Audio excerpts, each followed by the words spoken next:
Hello and how you doing, and welcome back to another episode of Two Jagoffs. I am your host, Austin Carnes, back here in Point Park's beautiful media hub for yet another interview. And today's guest is another special guest. She is another sports comm student here at Point Park University, interning with the Pirates and doing so much around campus. Please welcome to the podcast for the first time ever, Brynn Rees. Brynn, thank you so much for joining me. How are you doing today? I'm so good. I just came back from work, but I'm so good. Thank you for making the trip from work to here. I really appreciate it. Hopefully I don't make you work like the Pirates are making you work today. No, you're all good. This is relaxing. This is awesome. It is. So how exactly did you start with the Pirates? How did that whole internship start? I thought that was pretty interesting because I was just recently there with Greg Brown shadowing, and then I saw you in, what was it, like the catering area? Yeah, I was going to say, and I we was were like, in like media dining, and I turn over, you're just there, and I was like, I was just here. I was like, oh, hi. Yeah, no, but so I am a ballpark productions intern, which is basically, so in-game entertainment is anything you see on the board, anything that happens during the game, whether that's like the games that they play, the just mid-inning breaks, any of the sponsored stuff, all that goes through in-game entertainment. And then there's the entertainment side, which is a lot of the booking, like getting the first pitch people there, all that. And then there's the production side, which is scoreboard. So I'm in the control. Have you been in the control room? I have, yeah. Okay, so it's up in the press level, control room up there, and we basically run anything that goes on the scoreboard, anything that goes on any screen in the ballpark. Oh, wow. So it is a lot. I'm the only intern this season. It's all season. I started in March, and I'm going through the last home game. So I'm nearing the end of it, but I'm pretty much full-time every day, every home game. And I basically just help. Game days are my busiest days. So on game days, I help with a lot of the we have a rundown basically of what happens in the game, making sure we have all the videos loaded, making sure we have all the, like today before the homestand next week, and making sure we have all the headshots in, all the naming conventions are right, and the whole system with all the rosters and everything, and especially right now with trade deadlines. I bet that's stressful. It is so stressful. We're missing so many headshots, but just really getting that together. And then also on the side is just like extra work. I've been editing some of the videos and stuff. So the get to knows, how they do like player features. Oh yeah, with the players like up on the big board. Yeah. Yeah, so I've edited a few of those now this season. Oh, that's sick. Which is awesome. That's been so fun. So it's a lot of editing, but also just like raw expression, just building graphics, stuff like that. So yeah, it's amazing. So how exactly, I guess, did you get that position? Like, are you doing this through Point Park for credits? Is this just something just to network and get more experience within the resume? Like, how exactly did you land this job? Yeah, so when it was like January, I knew I wanted an internship this summer, so I had teamwork open every day, and I was just going through that, applying to everything. I have a list. I applied to maybe like 30 internships. Oh, wow. Yeah, you kind of have to now. Yeah, exactly. I applied to so many, and I got rejection after rejection, obviously. And I got an interview to three internships. One was with the Wild Things. One was with the Iowa Cubs, AAA team for the Cubs. Okay. And then one with the Pirates. And the Pirates, I've been saying since I got to Point Park, because I just love to plan things and just say things, I guess. But I was like, I want an internship with the Pirates after my sophomore year, because a lot of internships you have to be junior or senior. Yeah, you have to be a junior. And so I said that, and then starting my sophomore year, a bunch of people would ask me like, what are your plans? And I was like, I'm going to intern for the Pirates next summer. I was just bringing it into existence. I was like, please. So I got the interview for Ballpark Productions. I'd applied for a couple other ones, but my resume definitely fits with that the most. So I got the interview for that. It went well. I was a finalist, and then I didn't get that internship. I got rejected. And I got one with the iCubs, which I really wanted that one. That was a broadcasting one for all their home games, and my mom and all my family live in Iowa. So I would have been kind of so it would have been right there, yeah. Yeah, I would have been at home spending time with my family, whatever. So that was my plan. I was about to start kind of doing the onboarding stuff with the iCubs, and then I get an email from my boss, and he was like, hey, something happened, and we're offering you this position. And I was like, I literally just stopped. I was in a meeting with my boss for cab, and I literally just paused, and she was like, what happened? I was like, oh boy. And I obviously I talked to a bunch of people. I talked to Roger. He's been Roger's just amazing. The best, and I trust him more than anything in the world. So I talked to him. He was like, you've got to take it. I was like, yeah, it'd be stupid, because I just had a lot of guilt, because I hate bailing on things, and I hate going back on my word, whatever. But the iCubs internship, it's like a crew. It's a broadcast crew. So I was on a team of about 8 interns. So I thought the impact, and I was starting a month late anyway because of school, because I wouldn't be able to be there. So I was like, whatever, it's fine. I told them, they understood. And yeah, I started the Pirates, and I'm just so happy about it. And I get to be a full season intern because I live here, which was like a big pro for both them and me. Yeah. So yeah, it's not through Point Park. It's not through the school, Oh, darn. unfortunately. Don't get the free credits. I know, I don't. But if you take internships during the summer, you have to pay tuition. Oh, do you? Yeah. I didn't even know that. That's crazy. So I was trying to get it so I could like take the class in the fall and count this as whatever. But and it technically would have been a co-op because it's full time. So not for credit, but just for experience. And like this is really, I've worked in a broadcast situation before, but I've never worked in in-game presentation and entertainment, where it's very different. It's less just like show the action, show very straightforward journalistic. It's entertainment. It's entertainment. Where did you previously work within broadcasting? So I did that thing, the MEC thing with Matt. Worked that basketball tournament. It was through, I don't remember, at Metro Sports. We did the MEC championships, and so I've worked in that, and then like Pitt Studios. Yeah, I think I saw you around at Pitt Studios the one time when I was there with Jason Earl and Sarah Johnson. I was like, all right, yeah. I'm just here. Yeah, literally. And that's going to happen a lot. We're going to be in the same place at the same time. I feel like that's going to be a lot of us here at Point Park. We're just all going to overlap. No, for sure. Because there's just, there's so many opportunities here, but it is a small enough market where you can actually get involved in it. Yeah. Which is, that's why I went here. So, but yeah, between Pitt, MEC, and then like Point Park, I'd only worked in broadcast and never entertainment. So it's like a whole change of scenery for you now. It is. It's the same, but it's very different, actually. It's in different ways I didn't expect, where it's like it's based around hyping up the crowd and energizing people, and like a lot of people, and especially PNC Park. I'm so blessed that this is my first internship because best ballpark in America. Yeah, you got the best view. Yeah, the best view, and like people go to PNC Park for entertainment and to have fun, not necessarily to watch baseball. I mean, when it's the Pirates, it's kind of hard. Yeah, basically. Like, but Pirates, they still sell tickets, and like it's just the focus there is to have fun. So in-game entertainment is like huge there. Was there like an experience, something you've been a part of that you just look back on, you're like, wow, I can't believe I was a part of that with the Pirates? Or was there something? The backyard baseball. The backyard baseball? Got the shirt and everything. I love it. I've gotten so many comments on the shirt today too. And, like, backyard baseball is just the coolest thing ever. And the fact that PNC Park got to have that game, like they worked with backyard baseball, and we redid all the headshots. They had the backyard baseball lady say all of the starting lineup names. Cool. So instead of having a PA announcer, it was we just like played the video of like, next up, keep writing it. Well, a bad name, but oh yeah, oh God, he's gone already. Poorly, but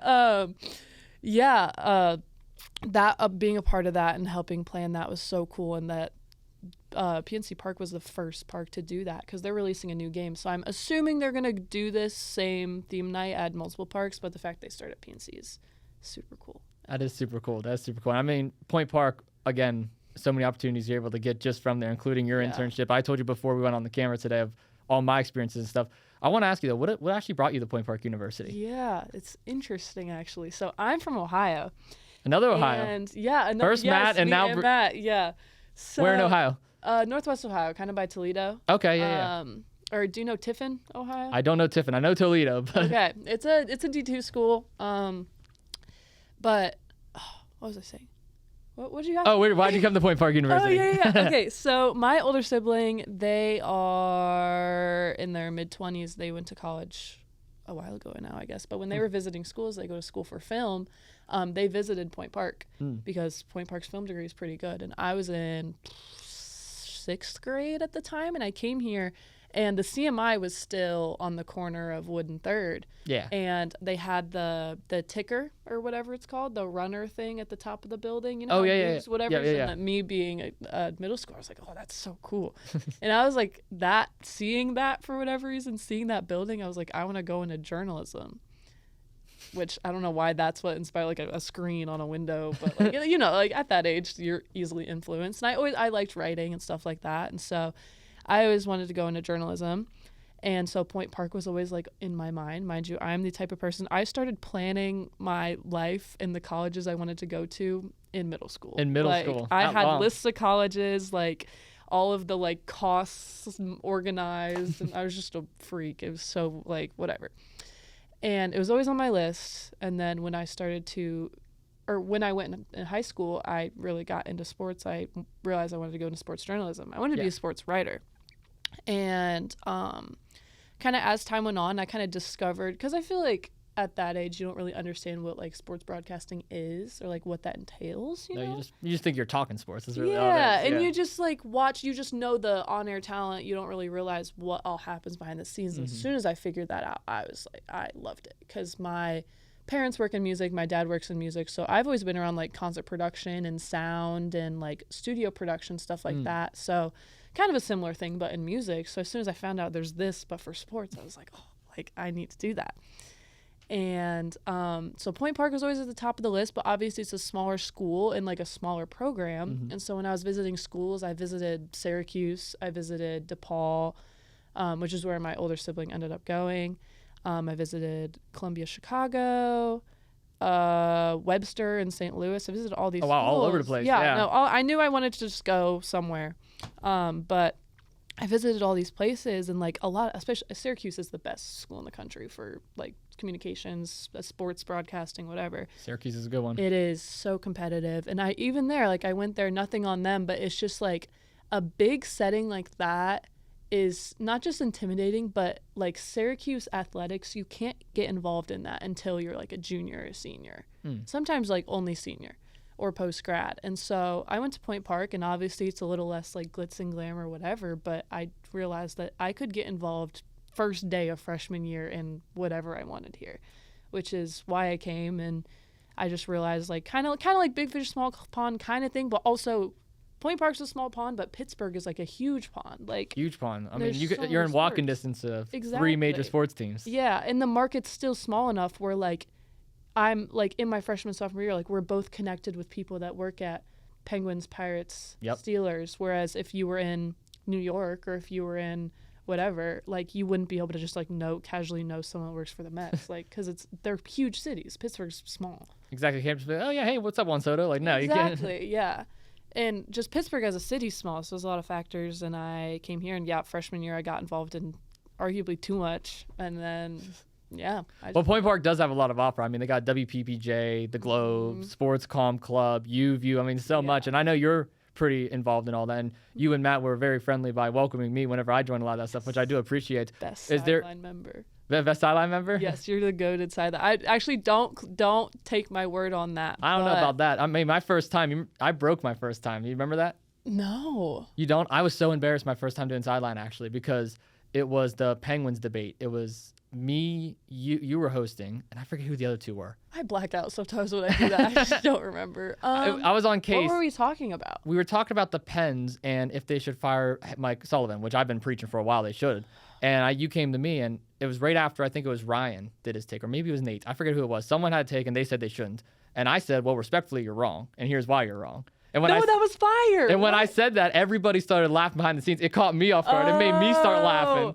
No. And then I went on my take. I was like, damn it, I shouldn't have said that. No. But then I look back on it, I get a good laugh out of it. No, it was so good. That was not breaking at all, because I remember it was your first time on camera. Like usually, like people's first time on camera, it is scary. Like it is just funny to watch because you can just tell they are in shambles. Like they are just whatever. And you were there, like you're carrying yourself very well. And the first time you open your mouth, you're like, respectfully, you're wrong. And I remember I was like, because that was so funny. Like that was awesome. And like that's just a very, like it's very obvious that you're like a natural on camera and like with all this, and like just being able to pull out that line and be like, respectfully, you're wrong. That's the type of stuff that like we see people say that all the time, like the pros, just like just funny little clips. That was a Stephen A. line I pulled. I'm not gonna lie, I got that from Stephen A. Smith. Exactly, like stuff like that, like little clips like that. It just, that's why it catches us off guard, because we're used to just in case we're like, I think. And then I think me and Shermito got into it pretty badly one time too, because he was talking about they shouldn't be sellers, and I was like, they should be sellers.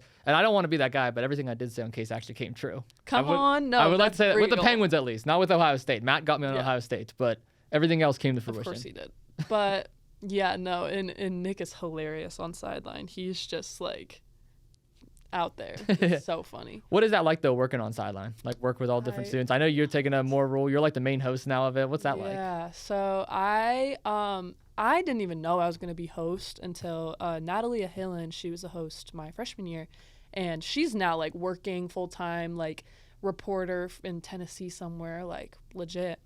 And she asked me if I wanted to host at the end of my freshman year, which I had reported like 4 times at that point, and I don't want to be a reporter. I don't want to be on air. But I was like, you know what?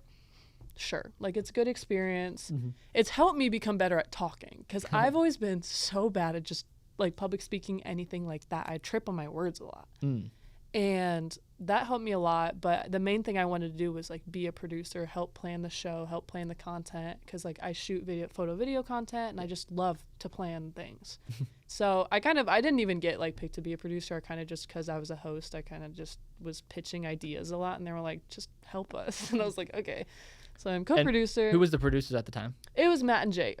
My freshman year, it was Joey Bova and Jacob Cubic. Okay. Bova's working for Audacity now, or Odyssey. Odyssey, okay. Doing like, he's shooting everything. He shoots at Pirates. He shoots like a ton of. He does great. A lot in whippy old things. He's very, very into that, and he's doing great. Cubic works for Pitt Studios and does. I'm not super familiar with what else he does, but he works there a lot. One of their like growing more frequent people. But they were producers freshman year, and then they handed off to Jake and Matt. Yeah. And I was being so annoying and pitching ideas so many times. They were like, do you just want to help it? Like, just like be a part of it and be another producer? And I was like, yeah. And the three of us, I think we do a pretty good job. No, you guys kill it. And we complement each other pretty well because Jake's very meticulous and Matt is like the out there, like. Oh, he's out there, right? Like, oh, he's out we know. there. And then I'm kind of between where I like the leadership aspect, I guess. Not leadership, that makes it sound like these are the same age as me, but just like helping people, I guess, like especially new talent and like making sure everyone's good, because I know like sometimes like reporting for the first time or whatever can be scary. And just my main thing this year is I wanted Sideline to be like a family and be like a group of friends. And that was like my main goal beyond the show. And I feel like we did that. I feel like we had the biggest crew. I think did a good job. Yeah, we had the biggest crew out of all the shows, and we had everyone came back every week, which was all. Even if people didn't have a role, if we filled the entire crew, people would still just show up and hang out. Yeah, which is like awesome. Yeah, it's really cool. Like when you really think about it, like they're just, even if they're not involved in the show or doing behind the scenes, they're just coming just to be there, to be a part of it. Which is good. Like you should have that, especially just in college, like having somewhere to go and like just hang out. Right, and I'm speaking from a commuter standpoint. I mean, there were some weeks I couldn't go, but like the weeks I were there, I was like, man, this is sick. This is pretty cool. I mean, I'm kind of in my own little bubble, but when I was there, I was like, yeah, this is pretty cool. No, we're gonna keep growing with it too, because the amount of changes. You weren't here 2 years ago, right? I was not. I transferred in last year. Okay, it's the show. If you have the chance, look at one of the shows from 2023. I look back at some of the old ones. They're not. I'll be honest. They're not as good as they are now. You guys definitely improved. I mean, they were not bad, but it's just different. It was much different. It's one of those things where when you have a certain format and a certain tradition, you just they kept doing it, which was fine. But we were like, it was time for a refresh. We were like, we have to do something different, and we're gonna continue to. Yeah, refresh. I like that little segment where you guys like brought the table like mid-show, and you had to, like someone sit down with someone else and get like an opinion or whatever. We're gonna actually this year's sneak peek. We're gonna try to like incorporate that a little bit more. Yeah, maybe like a debate aspect, or like first take kind of. Exactly, and we want to add add games and have it be so there's the open segment and case and maybe like another, because if you watch a sports show, there's a lot. It's not just reads. Like they're not sitting there going, the Pittsburgh Pirate. Like that's not. That's not what it is. That's usually 5 or 10 minutes of it. Yeah. Whereas the rest of the 50 minutes is just riffing and open segments. Which adds back to the entertainment we were talking about too. Exactly. I mean, there's a lot of that within the sports shows now. And that's what people like to watch. Because they can't pay attention to someone just like reading at them. Like. Yeah, just like, oh, the Pittsburgh Pirates have got rid of Key Brian Hayes. Yada, yada, yada, yada. Yeah. Oh, brother. So being involved in UV, I mean, there's a lot of other stuff you also done. I know there's the Globe work. There's WPPJ, which is another program here, Sports Comm Club. I know that I think you've directed a couple of the games that I actually called last couple of years. What's that like being involved? I mean, is there like a personal preference there? Or? Yeah, so I don't really do PPJ anymore. I had a show my freshman year where it was just like music that I liked. I don't do sports stuff with them just because I don't. Well, if you need the sports director, you're looking at him. Oh, yeah, that's awesome. Are you really? Sports director now, yeah. Good. Because I really would love to have more sports programming there, but it was one of those things where it's like, I don't know if I want to go into radio. I don't want to be on-air talent. So I was like, that's something, being as busy as I am, that I should just kind of probably just drop. But what was I going to say? Oh, yeah, Sports Comm Club. I wasn't around last year as much, sadly, just because of all of the other things I was a part of. But my freshman year, that's like when I really realized that I like want to work in a control room. I directed almost every game. Oh, wow. Last year I didn't direct as many, also because I wanted to shoot a lot of games. I would shoot photo video for them because that's just fun. And we get to the point just because we're a little limited on just gear. There's only so much you can do. So I was like, I wanted to just not hog the switcher all season, all year. But I love Sports Comm Club. I do think there's a lot there's a big place we could go with it. We could do a lot with that. And that's another thing this year. I really would love to kind of take it to the next level. So you want to know something that I noticed that I've actually pitched to a couple of people that I was a little like confused on? Why are we not doing like live reads during the games? Like, do you notice that? Like, because we do like the flat out games. There's the starting lineups at the beginning, but there is commercials, but there's like no sponsorships, no ad breaks during timeouts. That is one of my biggest things is why like we should be making money off of it. Bernie Ankney, if you're watching this, please help. Tiana Lecker, please. Like, please. This is me begging. Like the issue with that is we need a business manager, and there's just not. It's hard to find that. We tried to find that for the Globe, found someone for like a short term because that's really like, but especially for these games is like people tune into them. Like whereas like the Globe, like people on campus read it, local people kind of read it, but these games like all the families, all the fans, like especially if it's a big game, if it's a West Liberty game and we're broadcasting it, there's going to be a lot of people watching it. For sure. And not just that, I mean, also you're getting your experience, like learning how to do live ad reads on air. It's like getting that experience. And you're going to have to do that all the time. And I don't think it'd be that hard to sell. It's just you need someone to sell it. To sell it. It was a wake-up call for me when I called my first wrestling event, and they were like, okay, here's all the live ad reads, here's this, and I'm like, oh, wait. Hold on. I was like, I didn't do this with Point Park. Hold on. So I started doing that, and then I got pretty good with it, but I was like, man, why does Point Park not do this? We have like all these different teams, all these different games. Like even if we just promote like something that's going on campus during that timeout or like something. A future broadcast. Like something like a club that. Or something. Just something. Yeah, no, that's huge. And also, we finally do have ads now because after we switched to the MEC, MEC gave us ads to play during timeouts. But even then, like that's only every full timeout. And so during partials, like we could sell video ads and stuff like that. And like it's not like for these businesses it'd be a waste of money because it is. Not at all. Even if like students made up something too. Exactly. Yeah. If two Jagoffs wanted to have a little ad. Two Jagoffs? On a. I mean, I'm down. Yeah. Lucas, you got to make it, buddy. But I'm down. It's the ad pops up and then it goes back to you and you're like, welcome back. Welcome back. Yeah. Two Jagoffs streaming now. Okay, guys, welcome back. What the hell? Wait, what? Hold on. That's the same guy. Yeah. No, that's incredible. So, Point Park, again, like we were talking before, again, so many different opportunities out there. You've been heavily involved in that. Was there, I guess, something that you've learned from maybe like one of these clubs or like one of these events and you've maybe taken that, ran with your Pirates internship? You're something you're going to apply long term? Because a guy I wanted to talk about now is Roger Lenhart. He gave me so many opportunities. I know he gave you so many opportunities. What else have you, I guess, gotten from Point Park since you've been here? Yeah, so I'd say I probably have taken the most from UView. Okay. And then I would say Sports Comm Club kind of led me to Pitt Studios, and I think Pitt Studios taught me like some of the more valuable things in my Pirates internship. And honestly, my classes at Pirates, I do a lot of Premiere and Photoshop and After Effects work, and I have taken classes to teach me all of that. And I come in, they're like teaching me how to do a thing, and I'm like, I start doing it. They're like, you already know this. I'm like, yes, because I took video storytelling, and I took what's that, Robin? Yes. Yeah, and that was I took a Photoshop class, digital image editing with April.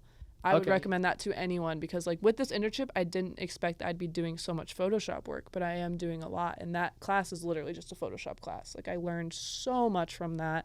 So honestly, I didn't expect that most of the skills I use are from the classroom, which I like in my head, I'm like, oh, I'm just like here for the extracurriculars, whatever, but I have learned a lot in the classroom. You really do, especially comparing that to high school to now. I mean, like high school, it's just whatever. And then you get to college, it's like, wait a minute, I'm actually using this for my life. Yeah. I'm actually paying and getting what I'm paying for. Genuinely. Like, I just didn't expect, like, because I knew I'd be learning things, whatever, but I've just, in terms of, like, not tangible skills, but, like, actual skills that I'm applying, like, technical skills, I've used a lot. So since you've done like on camera and like a lot of behind the camera and you've learned it, do you have like a personal preference? Are you more on camera? Are you more behind the camera? A little bit of both? Oh, behind. Really. You're always behind? Please. Like I just you prefer? I do not want to be You do so good at hosting sideline though. Why don't you want to be on camera? Oh my gosh. I was such a wreck when I started sideline because I was like, I don't want to do this. Like I just like don't like I don't like seeing myself too. Like I just hate being like a face on a screen. Right. But I love being behind the camera because I just love the technical aspect Okay. and just like being around music and like if I didn't go into whatever sports broadcasting, all that, I was gonna go into like sound design, sound engineering, like in music. So I just love the technical aspect and just making a production happen. I think it's super cool. It's all about making that production. Mm-hmm. I know, because you said with the MEC tournament, I mean, that was all video production. Pitt Studios, that's all video production. And a lot of people out there don't understand, like, sports broadcasting isn't just grabbing a paper with a roster and saying, okay, let's call this, and this. Like, no, there's a whole team behind it. It's a whole thing. And that's been my favorite. I don't know if I'd say favorite. One of my favorite parts of the Pirates internship is during the games, in the control room, they fill the control room with people, and it's like a regular control room for a broadcast, but all the roles are a little different because you have stats for scoreboard, and you have the we have replay still, but it's for different things. It's the same but different. Like a lot of different outlets, kind of. Yeah, and like they're all kind of, there's some roles. Like there's someone who controls what ads go up around the park. Like you're not going to see that on a broadcast, like in a production truck. So some of the roles are a little bit different, but that is like one of my favorite parts. I've been able to work I've worked CG and like graphics. I've worked like clips and headshots, stuff like that. Even when I say it out loud, like those are not roles that you see in a production truck, so like, no one probably knows what no that one means. even knows what they are. Yeah, I know what they are, but yeah, I get exactly. So just working in that control room with like a lot of like people in the industry and like adults, and it's just like super cool, and they just have fun, and it's just, I love seeing all the pieces come together and everyone clicks their own little buttons and then it happens. Right. And it's a little, not more rewarding, but it's just like really fun at Pirates because you see it right in front of you. Yeah, you're watching your live work. Yeah, you're watching it live, and you're watching people look at it live, which in broadcast, in a production truck, you see the output, but you don't. It's going out to thousands of people, and who knows? Like, it's just people at home watching it.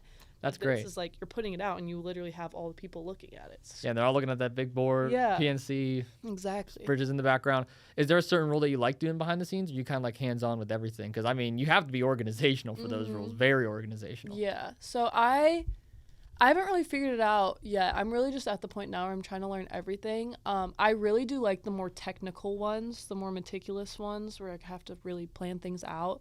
So the one that makes on-air talent like me, like, not have to stress at all. Yeah, basically, I would love to be some kind of producer. If I was like a floor producer or something like that, I really think I'd be good at that. I love doing that for Sideline, even like a floor director, I think is, or I guess not Sideline, but other shows, being a floor director. Isn't the floor director like the one that like walking around the headset? Yeah. No, okay. I think that stuff's super fun. And then like talent producers for... did you shadow Greg like for the game? I did, yeah. And so the person there pointing and all that, like I think that stuff's super fun. But also just any of the, I've been doing like graphics operator stuff like that, where I'm putting out like 1 million graphics a game, and you just have to be really on top of it. And I just think that is super fun. But eventually I'd love to. Is there someone in your ear for that too? Like everyone's got the they're connected to the system, and the producer and the director's in everyone's ear, but then you can control who else you can hear, kind of depending on the role. You have certain people that you need to hear. Right. Is there like also, I guess, like, are you communicating at all with like play-by-play kind of guys, or is that mostly just like the director's role? Or no. So in what we do at Pirates, we are not communicating with talent SMP at all, because they're technically, so we're completely separate from SMP and from radio. That is like a separate entity. We don't do anything with them. Well, like we interact, whatever. Like during a game, there's really no communication there. We do interact with the PA now. PA announcer is through scoreboard, and so like at the game, you hear like batter, whatever. Like we could technically hear him, but like the director cues him, the producer cues him, so he's in communication with us. But he's the only like on-air talent really that we communicate with. Okay, so you don't have to like worry about like any run-ins or like cues for like, oh, you say this when I put this graphic up, or is that like, again, that just shows like how much hands-on is behind the scenes. Yeah, no, it is sometimes the producer will communicate with the truck sometimes if there's something, I think sometimes with the anthem. Right. Because they have to make sure that the anthem isn't during like reads on TV, because it's just like a respect that, so stuff like that, just making sure everyone's on the same page. I know they do a lot of communication beforehand to make sure everything's kind of good. It's all laid out. Yeah. And you're only in your junior year, right? Going into my junior You're going into your junior year. That's crazy. Do you have plans for post-college already yet? Do you know where you want to go? Maybe stick with the Pirates? Yeah, I don't know. I'd love to come back to the Pirates, even if it's just as one of those people that work in the control room, because I've learned a lot of those roles. And I feel like I could just come back for game days only, like not have to do the rest of everything. But yeah, if I could stay in Pittsburgh, that'd be cool. I absolutely love Pittsburgh. Like, I think it's awesome. Well, you do know the old saying, whenever you always come back to Pittsburgh. Yeah. Doesn't matter if you leave, you're always going to come back. I love it for more reasons than one. Like, I really love it. But I'm going to look in New York just because. Oh, why not? Because I have to. Gotta live the New York lifestyle. Yeah, and I'm going to look in Cleveland and Detroit because those are close to home. And I'm going to look in Chicago because my older sibling lives in Chicago, and I do really like it there. And then probably Cincinnati. I'm a big fan of Cincy. A lot of my best friends live down there, go to school down there. I think it's like great. It's a lot like Pittsburgh, but like Ohio version. Might make some of the Pittsburgh fans a little mad saying that. Yeah, but I sorry, think Bengals. Pittsburgh resembles Cleveland and Cincy a lot. I think scenically, it's a lot like Cincy. Pittsburgh's prettier, obviously, but Cincy's just huge, and there's a lot of cool stuff down there. I wouldn't mind going there at all, but eventually I just like in my career really also post-grad I'm going to apply to everything, and if that means I have to like go to Arizona, yeah. So no plan for the master's to get the bachelor's and then move on, or is that something you're still considering? Or in the case that I am post-grad and I have absolutely nowhere to go, I'm going to get my master's, and I'm going to be a grad assistant somewhere, whether that's here or somewhere else, because as a grad assistant at a university in sports you can do a lot of stuff. You really can. See that. The only reason why I'm staying for my master's, I want to teach one day. So like, no, you kind of need a master's. I was just gonna say. So if I don't get my master's right post grad for job reasons, I'm gonna get it at some point because I want to be a professor. Like, you want to be a professor too? Yeah. Yeah. No, that's kind of been my plan my whole life. Is like whatever I do, I'm going to go in the industry and then I'm gonna teach. And then teach and retire. Yeah. That's a good plan. That really, a lot of people do. I mean, Roger is doing that right now. So. Yeah. And I feel like once you like figure your things out, like there's no reason to keep, like, let's say I work in the industry, because I feel like we see that a lot in sports. Like, people work in the industry for like 10 years and then they find something else, which I am not opposed to that. Like, I might want to do it the rest of my life, but I might want to just not and teach. You never know. Yeah. I mean, I want to get into pro wrestling, and I mean, that's traveling all over the place. So I want to travel and be able to go all over the place. But down the line, like, come back to Pittsburgh. Teach some kids. Why not? No, for sure. That'd be great. I'm the exact same way, because like I know that it's very fulfilling, and like that's obviously like being a part of a broadcast is impactful, but I feel like teaching is obviously the more. Oh yeah, really. You'll learn a lot too. Yeah, for sure. So you said before you're like big into music and stuff. Like, is there like a certain genre that you're into, or like do you just kind of like a little bit of everything? I see the smile on your face. I don't know. That question's always so hard. So I mean, yeah, I've been around music my whole life. I like any and all music. I listen to a lot of like rock and hip hop and like indie, I guess, folk. Okay. Like a little bit of everything. But a little bit of everything. Yeah, and I do music for fun. That's what my little hobby is on the side. Is I like making music, playing music. Oh, that's cool. That's cool. And that's kind of brings me back in a way. Like, it's just I've always been around it, so it's just. Is it like a go-to artist, go-to song? No. Oh gosh, put you on the spot. Oh my gosh, I don't know. I'm trying to think. Just generalize it to go-to genre maybe, or. Yeah, I don't really have it. It really depends on my mood. I'd say one of my favorite artists right now, his name's Rennie Conti, and it's like folk.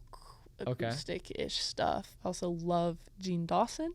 He's like, it's like alternative hip-hop rock-ish. He kind of like blends stuff. And then who else? I'm trying to think of. I listen to a lot of rap, so I love just any. Who's some rappers you like? Oh boy. Well, like old school rap, new rap, or both. I'd say. Yeah. My favorite, he's on my hat, JPEG Mafia. Do you know JPEG Mafia? He's friends with wrestlers. Is he? Yes. So okay. He's a rapper. That's why I got excited. I was like, wait, what? I don't know. Yeah. So he just a rapper. I think he's like one of the best rappers in the world. And he hangs out. Oh, God. Someone was just explaining this. What's his name? He had beef. No, he didn't have beef. I don't know. He's friends with a wrestler. I'll show you later. I don't remember. But he was just at an AEW thing like last night, I think. Like Oh, as AEW. a spectator, I think. Oh, But shoot. Wait, I think I might have saw that, actually. Hold on. I'm not sure. I'll show it to you later. But AEW was on last night, yeah. Yeah. So, yeah, JPEG Mafia. I've seen him in concert like 5 times. I go to a lot of concerts. But yeah, he's awesome. Okay, so like more newer rap than older, or like? Yeah, there's. I like a lot older like older rap. Yeah. Like I love Slum Village, Talib Kweli, like a lot of like 90s, 2000s, or like Tribe Called Quest. I really like. So like no Tupac, Biggie, none of those guys? I like Tupac. Tupac Squad. I don't listen to him a ton. But yeah, I could really. I'll listen to anything though. It just kind of what depends on the mood, Yeah, right? No country, then I'm assuming. None at all. I don't know. I've always like. It's either hit or miss. Historically, I've been a country hater, but like. As most people our age have. Yeah, yeah. But like now, there's some like when that won, the whatever album, Zach Bryan album with I Remember Everything and all those songs. Oh yeah, I don't know what it's called. I know. Where he's like in the corner. Yeah, and yeah. I think that album is so good.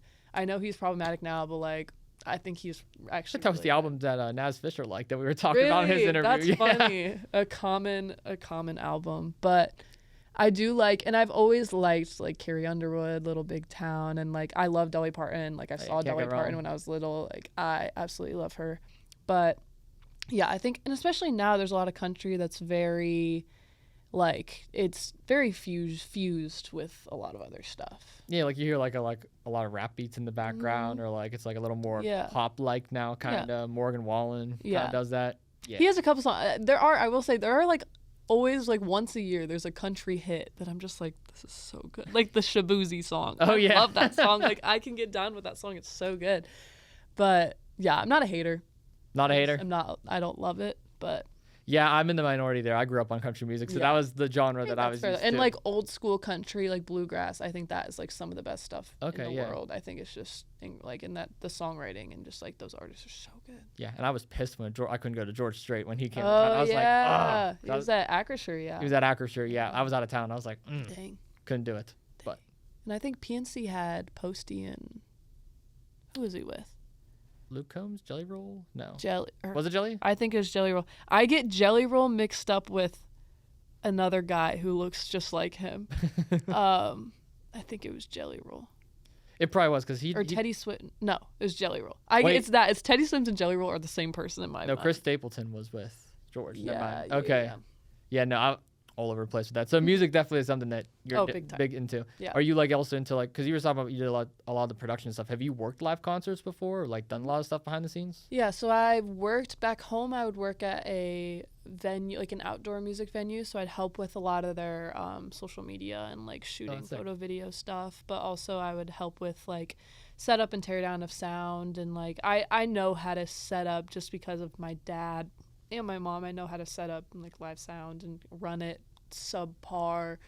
But yeah, and like I know how to when I say produce music, I don't mean like beats, but like mix music and like record music. I know how to do, which is fun. Is that run like through like an amplifier kind of system, or like how's that? Yeah, so like in a studio kind of thing. You like in my room, I have a interface like basically like this. Okay. But like the mini ones, but an interface, and it runs into a DAW. Like, what do you record into? It just goes right to an SD card. Oh, really? Yeah, okay. It goes right to an SD card. Well, I typically I record music through a DAW, which is like if you were to run this into like GarageBand or Logic or whatever studio. I use Studio One, and yeah, I just have like tooled around. I didn't actually like get taught how to do that. I just was like really into it one summer, and I just kind of learned. You kind of taught yourself. It's fun, yeah. Oh, it's super cool because it's just like messing with buttons, and like it's like this but on a computer, and you can add all the effects. You don't ever get intimidated by any of the technical features, like at all, ever? With I do, especially if they don't work. Or in sports, like there's so many buttons where I'm just like, I just don't even pretend. I don't even mess with it, like whatever. But if it's on my own time, I'll just screw around with things until something works. And I'm like, because it's my thing. So if it sounds bad, I don't care. because I'm not technical at all. Like I have my buddy helps me with my social media. A lot of the technical stuff I do, like I have people help me behind the scenes. But I've kind of learned over the last year how to do stuff and like how to program and stuff. Exactly. Because I was always so intimidated by it because I was like, I just want to be on camera. I really don't want to be behind the camera. But you kind of learn over time. You have to know behind the scenes to do the on-camera stuff. So I've really started teaching myself that. So I can only imagine what that's like first time learning it. Like trying to press all those buttons. Oh yeah, it was super intimidating. Like I think it's intimidating for anyone. I do think it's probably easier for our generation though because we're a little more technologically like advanced. But I can only imagine my grandma trying to. Yeah, exactly. I was like, if someone were to like of older age like join the industry now and you put this in front of them, they're gonna be like, now what? Now what the world? But yeah, what do you do for fun, Austin? What do I do? What are ways fun? you decompress? Oh, you're changing up? Okay. Yes, because you're busy. You do all this stuff. You have all your podcasts and you do all your wrestling stuff. Like, for me, it's like music, making music. What's my decompress? Yes. Whew. Well, I'm a big sports fan, so obviously I'm watching sports when in my free time, which is crazy. I'm watching a lot of film. Yeah.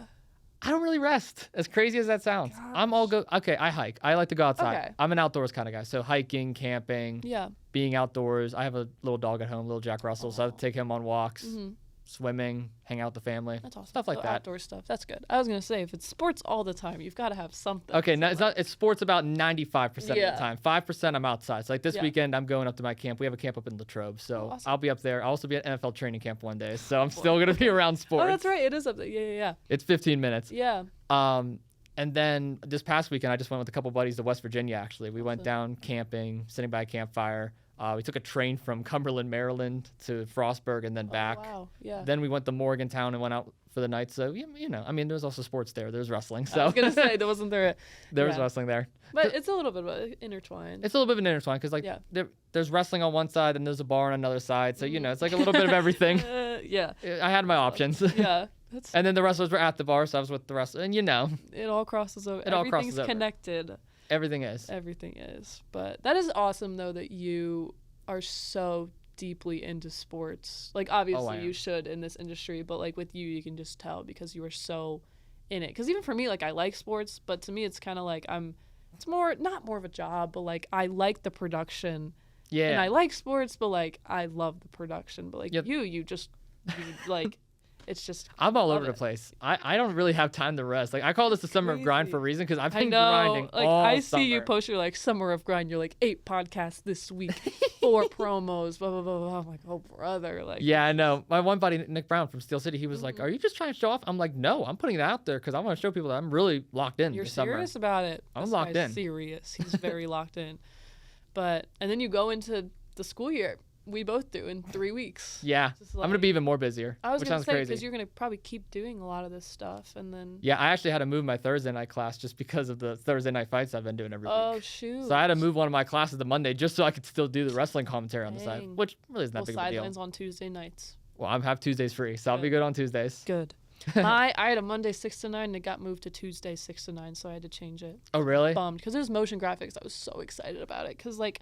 I feel like especially for creating your own content and for Sideline, like learning how to do motion graphics, that's a big aspect of just like sports TV or sports broadcast in general. And like if like I learned how to make like a motion transition for the broadcast, something like that, I wanted to do it so bad. But later, I'll do it later. Down the line, maybe. Yeah.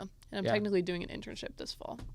Okay. Through I volunteer at a music venue in Oakland. It's called Haven. And it's a DIY venue. It's all volunteers, whatever, but it's about a year old, and they do an absolutely incredible job with it. There's like 4 shows a week, 3-4 shows a week, and it's local bands, non-local bands, and I help do content for them, like photo. So are you there like all the time doing it, or? I was last year, like during the school year, I was there all the time. This summer, because I'm working Pirates and I'm working at a restaurant part-time, I can't, like all the nights they have shows, I'm working either of the jobs. So I'm doing it as an internship class this fall because it counts as one, but also I just like want to make sure I'm there. Yeah, you want to make sure you're there and still get the credits for it, still be able to do the classes. And that'll make up for not getting credit for Pirates. Not make up. So are you looking forward to the semester then overall? You're excited to get the school year back and running? Because this episode's coming out on the Sunday after we record. So today's what, the the 31st. Yeah. So that'll be Sunday's the 3rd. Yeah, the 3rd. So this will be coming out the 3rd. You looking forward to the semester beginning? I am. It's going to be different because I am technically involved in less, which my freshman year I was like You were just joining everything I could. And then sophomore year I stayed in everything, but I increased my load for all, like my responsibilities grew for all those things. So I was just so busy. And this year I'm kind of pulling back a bit. I was in cab both my freshman and sophomore year. Last year I was a VP, so I did a lot, and it was a lot of hours. And this year I'm not on the exec board, which is going to be weird because as long as I've been in college, I've been a part of CAB, like going to 8 hours of meetings per week and like stuff like that. Isn't that like what like runs like all the different like special events kind of Yeah, stuff? so it's campus activities. You'll see any of the flyers you see on They campus. did the DC trip, right? And that was in collaboration with BSU. Okay. So any of the, I'm trying to think, we have so many, but like the Halloween Bash, the Bears to Build, just really any of the events, like if you'd see stuff in Village Park, that was through CAB. And as long as I went to Point Park, I was a part of it. And this year I'm not, which is for like my sake and for my time, like it's very good, but it's just going to be weird. And then the Globe's going to be very different this year. The leadership has entirely changed now. Boy. So Let's leave it at that. I'll leave it at that. And it's going to be different. It's going to be good. Yeah, I'm still a little mad. I was supposed to do something with the Globe last year, and that fell through. I think we were talking about it, actually, right? The whole Naz Fisher thing. Year. Yeah. Yeah. If you ever, yeah. I mean, not that you don't already have enough on your plate, but I don't have that much. we always need more writers. Last year, I was one of 3 writers. One of 3? And it was really usually like 2 of us would write each week because we'd want to take like a break, obviously, not because there was a period of time where I was writing 1 to 2 to 3 stories every single week, and it was just like now I'll add more on the plates. I already get like 4 hours sleep. I'll be fine. Oh, brother. My thing is though, everything is so connected. I feel like people don't realize it. Where if you were on UView and you do report a story and you already wrote a script, you can take that exact script. Especially if it's about Point Park Sports. Oh yeah, you're killing 2 birds with one stone. You can literally just convert it, change some of the verbiage, add some quotes, and it's the same thing. Like I'll add on to that. If you're part of WPPJ in the Sports Comm Club, you can also make that a segment on a radio show. Exactly. You can report that on a broadcast. That's what I'm saying. And we can take reports from Sideline and show them on the Point Park broadcast, and we can take radio stuff, or we can like everything can come together. And they've started to do that for Newsnight.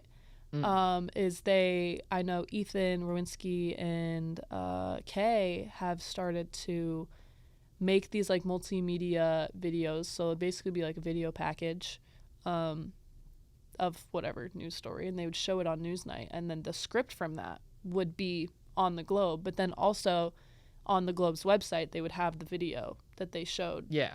On Newsnight. Okay. So it's like they're doing a really good job putting it together, and I think we need to do that for everything, because it just, if you're like me or Edme or Megan, all 3 of us are in Globe and Sideline, making twice as much content each week when it can just be the same.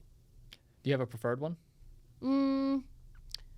Sideline. That's what most people's answer are. Yeah, Sideline's just the coolest, and it's fun, and it's more interactive. I think that's my thing. Probably one of the things I just struggle with most in general is like being cooped up and feeling cooped up. Yeah. Where like the Globe, I'm just sitting there like this, and then I get in the office for layout, and I'm just like sitting there like this. Like I can talk to people, but it's like not. No, you want to be more engaged. I get it. Yeah, it's not engaging. It's not interactive, and like my biggest challenge, I'd say, with the Pirates is the days where I'm just like sitting behind a computer editing something or going through footage or whatever for 5 hours, just like double monitor, like computer. And it's a very far away spot. It's in the press box, like in the control room. There's 4 other people in my department. And so the other interns and just other people that work for the Pirates, I don't see. Like I don't get to. Doesn't Jake Levinsky work there too? Yeah, and like he is like still on the press level. Like I do get to see him because he drops off the media notes and stuff like that. But all the other interns, other than like we have intern events, which are a great way for me to actually meet these people, because otherwise it is like, just I feel like in this industry in general, like if you're not in game, like in a control room around other people, it can be very like just computer alienating, work, and that just like. Sorry, I'm standing very far away. No, you're good. It is like hard, which is why I love sideline, because I do like a bit of planning, but then most of it is like actually going through with it and doing the thing. Actually going through with it, Yeah. yeah. And you said before you worked with Matt and Jake, and you can be honest now because Matt's been on 2 Jagoffs before. He's been on Steel City. I consider him a friend of the show. What's it really like working with Matt Phalange? Because, I mean, Matt's an interesting guy. I love Matt. Oh my gosh, this is the Matt talk hour. I could go on and on about him. We have so much lore. Oh gosh. Not bad. I'm like, not bad. But 2 Jagoffs, maybe 2 hours. Right, literally. My freshman year, he was just around. I remember he was just he's matured a lot. And I will say this to your face, Matt, you have matured a lot. Like, That's you, Matt. Freshman year, so he was a sophomore at the time. He was just very like in it. He was very involved. Like, he became a sports editor for the Globe. They didn't have a sports editor, so he became one when I was a freshman, like my first week of school. He had never written sports before, let alone like, and that was fine. That wasn't whatever. But he also never like picked up InDesign once or laid out a page, whatever. So he like started doing it, and like I'd say he was like struggling a bit. The writing he figured out, but the layout, whatever. And so I was like, in high school, I was a part of the school paper, and I used InDesign, and I got really into it. Like, I love newspaper layout. I think it's just, I love spacing and stuff like that. And so I told him, I was like, I know how to do this. Like, I can help you out, whatever. So we became co-sports editors, whatever. And so cool. We worked together from week 3 of freshman year. We were like involved in all the same things all the time, like Globe, Sideline, Sports Comm. And it was a little bit hard at first, just because, especially when I was a freshman, like, it was just, I mean, it's Matt Phalange, and it was like, at that time before he had matured a bit more, it was just a little jarring to me, especially as a freshman, where I'm just here trying to learn things, and then Matt's just there like, blah, blah, blah, blah. Okay, buddy, like, you know, like his what are his little sayings? He has all his little always like, shut up. What? Yeah. Oh yeah. All his little things like that. So I remember I'd be like, oh my God, how am I going to spend 3 years with this guy? Like, I literally don't get it. But obviously, as time went on, we did become really close, and our social circles, like our group of friends, started to kind of come together, because when I would like hang out with my friends, I'd be like, hey Matt, like, do you and Jordan, and like Jordan's also someone I'm very close with, like, do you guys want to come join? Like, whatever.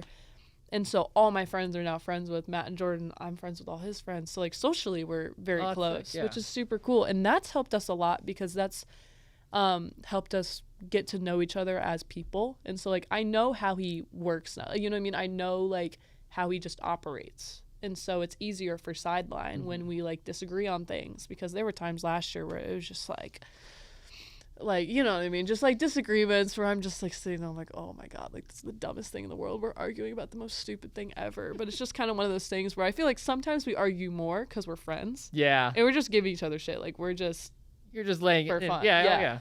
But it definitely has helped, because also he wants what's best for Sideline and everything. And he's, I mean, I'd say he's in the same kind of category as us, too, where we're just, like, grinding, and we're, like, doing the thing to get better and to learn. And, like, I feel like all of us, we seek out any opportunity possible. Wow, that's great. Which is, like, it's good. And then you can see eye to eye on stuff of, like, we should do this because when I came in last year and pitched all of these changes for Sideline, he was like, you're just trying to come in and change everything. And I was like, well, yes. Like, duh.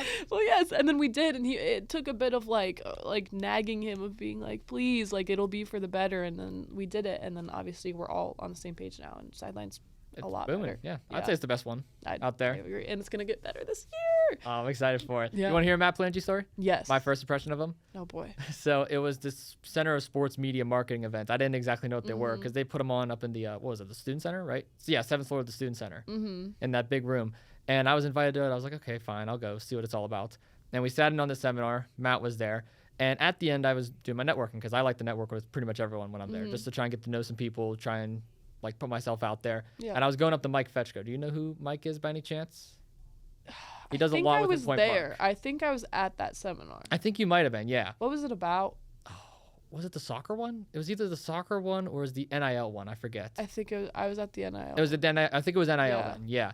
So I was going up to Mike Fetchko to introduce myself, because I was like, oh, I've heard about this guy, want to make him familiar. So as soon as I go and shake his hand, out of nowhere, here comes Matt, puts his arm right around me.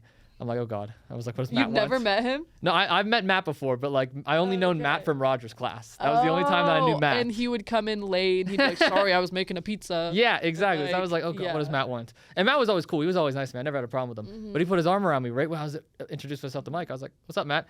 And Matt was like, hey guys. And he was like, hey Mike, this is Austin Carnes right here. Nicest student you're ever gonna meet. He's passionate. He's hardworking. You got to get his contact info. And then he dabbed me up and walked away. I was like, appreciate it, Matt. Well, thank you. That's so sweet. And See, then stuff like that. Stuff like that. And Mike was like, oh, so you're serious about this? And then we exchanged contact info, and I've gotten several opportunities since just from Really? talking to Mike Fetchko. Yeah. That's awesome. Shout out, Matt. That's so So sweet. that was so cool. So when Matt gave my respect, I was like, okay, this guy's actually Yeah, really cool. and stuff like that. Like people that Matt holds close to him, he will do anything for them. Like Right. genuinely, he will go the distance and do anything for like the people that he knows are legit. And yeah, stuff like that. That's hilarious. It That's is. And I told him actually that story to awesome. his face too. And he was Yeah. like, no, he's like, it's fine. He was like, no, you seriously, like Yeah. you did something That's really so cool. So No, stuff like that. Yeah, he really is, and he is just like growing. I mean, we're all growing up and maturing, and I feel like we're all like me, Matt, and Jake are all just like maturing together, and we're getting more and more. Because even we Jake's had great. yeah, Jake Bell is the coolest. Like he's just the coolest. We had a little meeting like midsummer when Matt got back to Pittsburgh for his RA thing. We had a meeting about sideline, and it was just crazy the amount of ideas we came in with and the amount of like stuff we got done. Just like, mind you, it was like a 2-hour meeting. We probably did like 30 minutes of meeting stuff because we were just talking. Like that's the thing too. Like we're all friends. It's just fun. But we have like a better vision now of just like what we want and where we want the show to go. And I really think it's gonna be good. I'm excited for it. I really can't wait for the semester to start, like really getting in the silent stuff. Yeah. And Jake, I gotta tell you, I love Jake Bell too. He's great. He's the best. They had me on We Are Family recently. That was Really? fun. That's yeah, awesome. a couple months ago. He's just like, he's one of those people. He's just like a good person. Like, Very he's good guy. just so sweet. Definition of professional, Jake Bell, right there next to it. Yeah. Because it was what, him, Nate, and Peyton. Oh God, Peyton. So squad. So he keeps them together. He has to. He's the glue He's that the holds them all father. together. Yeah. Oh yeah. Oh, that was fun. I can't even imagine. Is the episode out? Yeah, that episode was out last semester actually. Oh, So shoot. it was. I was actually on my way to a Carlo game because I was calling a Carlo Mm-hmm. sports game. So I was in a suit and everything, and they came and they were like, "Oh, of course he's in a suit. Why wouldn't he be?" And I was like, hilarious. "Sorry guys, I literally got to go straight to Carlo Yeah. after this." So I sat down. I was right here actually, and it was a really good episode. It was fun. That's I mean, awesome. we were coming off the Super Bowl too, so like we were talking Okay, Super yeah. Bowl, Pirates, Penguins, and it was a good time. I mean, Peyton was right next to me, so you can only imagine He's what that was awesome. like. Like Nate and Peyton crack me up. Oh, they get into it. Because they It's got nice. real close last year. I think freshman year they were like friends, but I think last year you just see them get, because they got that internship together with Well, that let's talk Buckos guy. or whatever. Yeah. And so they were just, and they got to this internship, and the guy was like, "All right, you guys go out and shoot content." So it's like, "Oh brother, you get Peyton and Nate out, tell them to shoot things." And they're hilarious. Like They really are. I could see them just like going viral for the sheer, just like they are funny. Like They really are. they have personality and charisma, and like they just complement each other. Their personalities complement each other well. And yeah, they're just cool. Which is great because on Two Jagoffs, like when I started, like I want it to be like all personality based. Like obviously I want to talk sports and do stuff, but like Yeah, I'm yeah. like, nah, I want to have fun with it. I mean, Yeah. I'm calling myself a Jagoff for a reason, so I want to have fun with it. And when I went on We Are Family, I was like, okay, I was like gonna do another podcast. Love Jake. It's probably gonna be professional. I sit down and then Peyton starts up. I'm like, okay, I'm gonna have fun with You're this. like, "Oh brother." I'm like, this is gonna be fun. And I'm like, great. I'm in the suit. I can't even really goof off too much. I gotta play the part now. I gotta play that. You gotta be Mr. Professional. I gotta be Mr. Professional. But if it's on Two Jagoffs, I don't Yeah. care. I'm gonna be a Jagoff the whole time. Fire. I mean, you've Yeah. seen the promos. You see what I put myself through. They're awesome. Shout out the promos. Shout out to Jagoffs. Shout out the merch too. This I is appreciate awesome. it. Thank you. This is so cool. Every single one of these were a gift. Really? All of them were a gift. I don't actually have merch just yet. You So should though. Especially this year. Just yeah, this was from my parents. This was from my aunt. This was also from my mom, and I think that was from my ex actually. Yeah, it's just a hat though. Yeah, this one's cool. It says Two Jagoffs on it, so I was like, Yeah. cool. I was like, Now you screw got it. the whole setup. Yeah, I don't even remember where I got this one. Maybe this was my mom too. I don't know. What does it sound like? Straight out of the picture. No, that one's my mom. The other one got tossed. Never mind. Tossed. It got tossed. Axe. Gone. That's awesome. But yeah, no, Two Jagoffs, it's been really growing. And I do really appreciate you coming on as well. I like to end off the interviews, though, asking, if you've listened to any of these, you've probably heard this before. And it's the most important question of the day. To go to restaurants. Favorite place to eat, favorite place to grab food. We're foodies here on the podcast, so we gotta talk a little food. Oh, brother. Okay. Oh my gosh, I should have thought about this. There's so many. I can't take too long. There's a lot of places because I am like my food, like what food I want is just based on vibe and like how I feel. So you're not really that picky? No, I'm not picky at all. Oh my gosh. All I can think about, I don't know actually. Sorry, this is taking so long. It's the toughest question I ask. I'm not going to say the name, but I interviewed someone else earlier on Zoom. It took him about a solid 3 minutes just to come up with this restaurant. Oh my gosh, that's about to be me. Like, oh my gosh. And I was like, you're good. Definitely, I think Pittsburgh has such good food. Like, truly, I've been to so many places that are so yum. But if I had to pick a favorite, shoot. Oh my word. I love breakfast. I've been Wise County Biscuits in Northside. It's a breakfast place, and I just love breakfast, and I think it's so good there. But if I had to pick one food from a restaurant, the Yard, their pierogies in that grilled cheese, because it's a grilled cheese. Oh, it's a grilled cheese. Yeah, so everything at the Yard's all grilled cheese. Like their whole menu's types of grilled cheeses, and it's kielbasa, which I love, and it's pierogies and sauerkraut and a bunch of just stuff on a grilled cheese. Wow. And it is the best thing I've ever eaten in my life, and it's so good. So for that, I'd probably say the Yard. Yeah. And then it doesn't really matter where else is kind of go. You're not that picky with the menu? I'm not that picky. A lot of people just like get like one food. I'm a big burger guy. So like everywhere I go, I'm always getting a burger, like some sort of chicken. Yeah. I don't really have a favorite. I'm very like my taste in food kind of changes in what mood I'm in. I've been really big into I love Thai food and I love Japanese food. And just like ramen in general. There's a place in the Strip that is like, it's called Novo Asian Hall, I think, and it's basically like you walk in and it's like a ton of mini restaurants, like vendors kind of. Oh, like a food 6 court? of them. It's it's like a food court, but it's all just different Asian restaurants, and so you can go and get whatever you want. And there's a ramen place in there that I love. That's sick. And so yeah, I don't really have like a clear cut answer on that. If I had to pick one place, I'd pick La Gourmandine. Okay, there it is. That's my spot. There's the answer. Do you like pickles by any chance? Cucumbers, any kind of vegetables? Not really into that. It's a sore subject. I've always hated pickles. Thank you So much. You've gained my respect. Thank you. Oh my God. I hate pickles. Like my whole life, like there's a reason why I'm asking this. Food I couldn't eat was pickles. Like it can't touch anything. Okay. But I've been training myself to like pickles because I'm here, and when I moved to Pittsburgh, I've been like force feeding myself pickles. And I ate my first full pickle like a couple months ago. And the other day, I got a sandwich, and there was a pickle on it, and I ate it. I was like, this is really good. I looked down. It's a pickle, and I'm eating a pickle. So I'm converting, but... You're converting. No, I'm the type of person to purposely pick up the bun and remove the pickle. And it used to be if I could even taste the pickle on the bun, I'm like... You don't want it anymore, I don't want it, but now I'm fine. No, I'm the same way. Yeah. Exact same way. And there's a reason I was asking, because every interview that I've had on, for some reason, pickles got brought up every time. Okay. Caden Warner, he brought up pickles, and he said he drank pickle juice. I said, you're nasty for that. I do remember that. That is gross. And then Andrew Powis, the one wrestler I had on, he laid into me about not liking pickles, which he even forced me to eat one in a promo, which was gross, by the way. I nearly threw up afterwards. Crazy. I had to call a whole match afterwards. I had pickle juice in my mouth.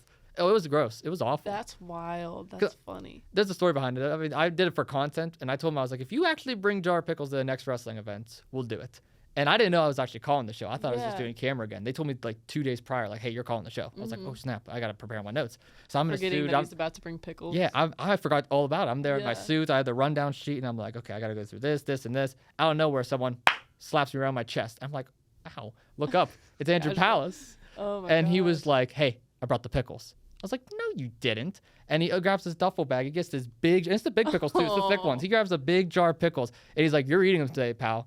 I'm like, man. Like, why? So intermission comes around. I pull my sister who's out in the crowd. I was like, here, I need you to be camera person. This is her favorite wrestler. She's like the biggest crush on him too. So like, this was great for her to meet him. I brought her back. She's holding the phone. And he actually makes me eat the pickles on camera and makes me drink the juice. And I'm like, that's a good promo, though. It was it blew up. It was great. But I was like, do I really have to eat pickles? That's so cool that he remembered it, though.